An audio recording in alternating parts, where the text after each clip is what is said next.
Election commission of Pakistan کی عقل گھاس چرنے گئی تھی. لوگوں نے پی ٹی آئی کو ووٹ دیا. 7.5 مہینے مجھے ہو گئے ہیں اور میں مزید 7 سال بھی گزار سکتا ہوں، لیکن نہ میں مصلحت کے ساتھ کوئی ڈیل کروں گا اور نہ میں کوئی ادھوری مینڈیٹ کے ساتھ کسی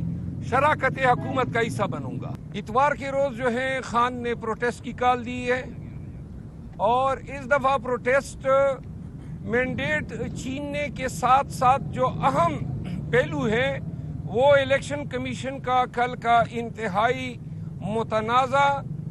بنیادی انسانی حقوق کے خلاف دیا گیا فیصلہ ہے، جس میں انہوں نے یہ قرار دیا کہ جو سیٹیں سنی اتحاد کونسل کو نہیں دی جا رہی ہے وہ سیٹیں P M L N, people party اور دیگر پارٹیوں میں تقسیم کی جائے گی. جب یہ فیصلہ الیکشن کمیشن آف پاکستان کر رہی تھی تو شاید ان کی عقل گھاس چرنے گئی تھی، کیونکہ جو یہ پارلیمنٹیرینز بننے ہیں یہ ووٹ تو پاکستان تحریک انصاف کو ملا تھا. لوگوں نے پی ٹی آئی کو ووٹ دیا تھا کہ یہ اس پہ ریزرو سیٹ بنائے اور ریزرو سیٹ پہ ان کی نمائندگی ہو پارلیمان میں. الیکشن کمیشن نے ووٹروں کا مینڈیٹ جو ہے پی ایم ایل این کو دے دیا، پیپل پارٹی کو دے دیا. یہ آئین، قانون، اخلاقیات کے ساتھ ایک انتہائی گھناؤنا اور سنگین مذاق ہے. تو لہٰذا الیکشن کمیشن کے خلاف احتجاج،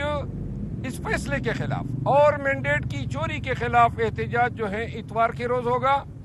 خان صاحب نے جو ہے پاکستانی قوم سے اپیل کی ہے کہ جب تک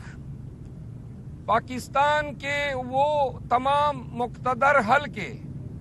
جنہوں نے پی ایم ایل این کو، پیپل پارٹی کو، ایم کیو ایم جیسے پارٹیوں کو پاکستان تحریک انصاف کا شیرازہ بکیرنے سے مستفید کرایا ہے، وہ یہ سوچ لیں کہ پاکستان کے پاس نہ کوئی شارٹ ٹرم پلان ہے، نہ آپ کے پاس لون آ رہا ہے. واحد جو سالویشن ہے پاکستان کی وہ ریمیٹنسز کی مد میں ہے، اور ریمیٹنسز پاکستانی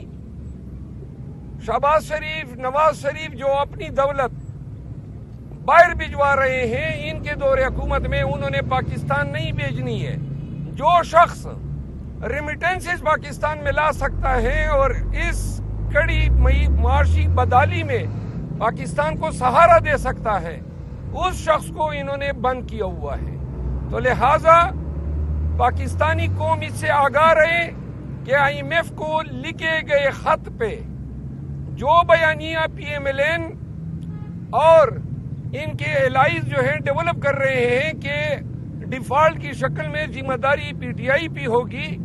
پاکستان تحریک انصاف اب بھی یہ اہلیت رکھتی ہے کہ اگر ان کو مینڈیٹ واپس دیا جاتا ہے اور اقتدار بمطابق کے قانون پی ٹی آئی کو دیا جاتا ہے تو پاکستان تحریک انصاف صرف ریمیٹنسز کی مد میں اور 1 کروڑ بیرون ملک پاکستانیوں کے ذریعے پاکستان کو فوری طور پر درپیش معاشی مسائل سے نجات دلا سکتی ہے. یہ بات رقم کی جائے، ریکارڈ کی جائے کہ ہم آگاہ کر رہے ہیں کہ ہم نے آئی ایم ایف سے صرف اتنا مطالبہ کیا ہے کہ جو انہوں نے لاسٹ ٹائم ٹرانچ دیا تھا، قرضہ دیا تھا، تو مشروط تھا فیئر اور ٹرانسپیرنٹ الیکشن کے ساتھ،